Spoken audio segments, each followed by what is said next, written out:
Alrighty, looks like we are live. So welcome to Properties and Beers, the first one for the year. Check out the view behind me, and I want to take you guys on for a ride. If you're watching, say hi. But we're at Properties and Beers. Have a look at this view. It is just spectacular. Lots of dive, getting ready for the dives. A few turtles spotted over here, around there. And I just thought I'd say hi. So if you're wondering where I am, we are in Gili Trawangan, Indonesia, not Bali. I know people are like, "Oh, aren't you always in Bali?" Today we're doing in Gili Trawangan, and we started off our New Year's here. So first New Year's over here in Gili Trawangan, with the beach view, and hopefully we're looking good here. So, watching Properties and Beers, welcome, welcome, welcome. Welcome back. For those that don't know me, I'm Gaurav Gupta, CEO and founder of Ethical Property Investments. We help everyday Aussies invest in high cash flow properties that really focus on doing good and making money. And really, Properties and Beers is about cutting through the noise and focusing on what actually matters in properties, real strategies, real cycles, and decisions that feel good years from now, right? We're not talking about like decisions that feel good from day one. We're talking about decisions that feel good, 5, 10 years from now, where you go, hey, I was glad I made that decision. Now, before I get started, we are going to have the official drink of the island. And man, what are we doing? Extra Joss. You're like, what is this powder? So this powder is called Extra Joss. For the Indians, extra Josh, right? And for the Indonesians, you already know what it is. So it is a energy drink, basically Red Bull in a powdered form. And we have this in a very special way in Gili Island. So those that aren't aware, here's how we do it. I actually started last year doing it exactly, doing the exact same thing when I did the announcement for us switching over to ethical property investment. So it feels like a full circle moment. Here we go. Cheers, guys.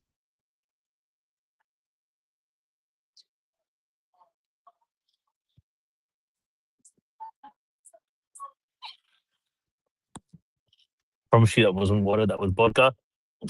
They call it the vodka Josh shot. It's a special a drink that they have in the Gili Islands. Now, if you're watching live, come say hi. And moving away from being not sensible, to talk about the 5 assumptions property investors make. Start that again. I'm still taking the vodka. And today I want to talk about the 5 assumptions property investors make that sound sensible at first, uh, but they kind of end up being a bit crazy and not necessarily the right assumptions to make. Um, and look, it's not about, because people are careless, but because these assumptions are rarely challenged. Thank you, man. I'll wait for my food to get here. Yeah, the Powerball leave over there. And where? Over there with the children. Oh, with the children. Yes, because I'm getting the food delivered. So we'll have to make this a fantastic properties and beers, something relatively quick. As you can see, we're live, so things happen when we're live, right? So let's get right into it. So uh, oh, there's another thing I wanted to chat about as well, right? And that was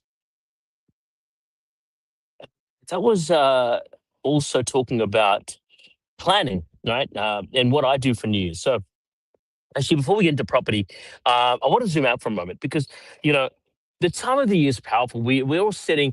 We're talking about when decisions are getting made. This is when momentum gets set, and when clarity matters more than activity. So one of the biggest lessons I've got from people like Tony Robbins is the idea of planning properly. We're not about goals, but really purpose-driven planning. What Tony Robbins calls the RPM. Some people may have heard the big rock. So we're talking about result. R stands for result. What you actually want. Purpose. Why it actually matters to you. And massive action. Or Tony Robbins calls it massive action plan, aligned focus steps. When people get stuck with property, it's rarely about the asset. It's because they're not usually clear on the result and the purpose isn't strong enough. A lot of people are like, hey, I want to buy property to make money. Well, for what purpose? Why do you want that money? And there will be challenges along the way, right? No, nothing's really a free ride. And so part of this is, as we talk today, I want to talk to you about something that's bigger than property. Think about the end result that you want your end investments to support. Your lifestyle, your family, your freedom, your impact. Hey, you might want to be sitting on a beach in Indonesia, hanging out and snorkeling with turtles, even though it's a little bit overcast today. It is gorgeous here. And anyone that hasn't been to Gili Trawangan, the secret's kind of out. It's kind of like a favorite little island's grown up, as I was saying to Sedge during New Year's Eve. Um, you know, as I was saying, think about the end result you want your investment to support, your lifestyle, family, freedom, your impact. Because property is just a vehicle, clarity is the driver.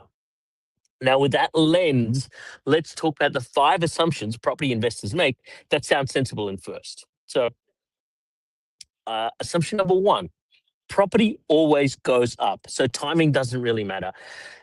And you know what? Property does rise over time. It's a very forgiving asset. That's well established. What matters is how it rises. So property moves in long cycles, often described, especially by people like Catherine Cashmore, if you're watching, as 18-year rhythms made up of momentum phases, consolidation phases, and reacceleration. And it's not like this over 18 years. It's like it goes like this, right? And usually, if and understanding these cycles is really about alignment, not really prediction. And here's a key distinction, right? Major metro markets, typically, now there's the exception to the rules, et cetera, et cetera. Typically, they sort of more consistent. They tend to move steadily across full cycles, and they have 2 bumps effectively over 2 years, over 18 years, sorry. So 2 bumps over 18 years. And regional markets, they're really often experience a hot pot paid boom where shorter, sharper growth windows are driven by infrastructure, affordability, or lifestyle shifts, right? Or crazy viruses, right? So we have a flat line, and all of a sudden we have a big bump over 18 years. And that's really what happens when it comes to growth in regional areas. So both approaches can work well when they're chosen intentionally, right? And so when investors struggle, it's often because the asset doesn't matter their time horizon, cash flow needs, or even life plan. That's why I believe the calmest investors ask, does this property support my plan through different phases of the cycle? Because cycles don't need guessing, they need respect, my friends. And that's really important to keep in mind. And as we go further, oh geez, I wish I had another drink. It's good fun. Wow. The only way to have vodka straight. Those that have just joined me, I had some vodka Josh Site on the island of Gili Trawangan. But let's chat about assumption number 2. And by the way, this properties and beers might be a little bit of a longer one, but I want to add so much value for my first properties and beers for the year that capital growth will fix everything, right? Capital growth is really powerful. It's how wealth compounds because cash flow at the end of the day, when interest rates are going up, capital growth ends up becoming muted and cash flow is what supports focus. So when your strategy supports you week to week, month to month, decisions really feel easy. You're not reacting, you're actually choosing, right? Uh, Growth builds a destination. And at the same time, cash flow supports the journey. And that's really important to know because when those 2 things are aligned with a clear result and purpose, investing stops really feeling stressful and starts feeling more strategic because growth builds wealth and cash flow supports momentum at the end of the day. So it's important to create a good balance between the two. A lot of people are either cash for cash, cash flow, or growth, growth, growth. And it's important to know the key difference in the two. Um, Hello, it's at the back. Uh, and Sedge is here. You want to say hi? Yeah, you're alive. Alrighty. So let's chat about assumption number 3. Apartments are cash flow positive. They're such a smart base. Oh, geez, where do I start with this one? Cash flow is really important, but structure matters just as much. Apartments can produce income, and for some key investors, they play a role where planning comes. Oh, sorry, where do I even start with this? Would you believe I've lost people who are potential investors to some of our projects to apartments because they believed a Airbnb in Melbourne City was better cash flow than a co-living house? And I don't know where to start with that, but here we go. Apartments, they can produce income, and for some investors, they play a role. Where planning comes in is in the understanding of how much ongoing cost control and scalability are longer term outcomes.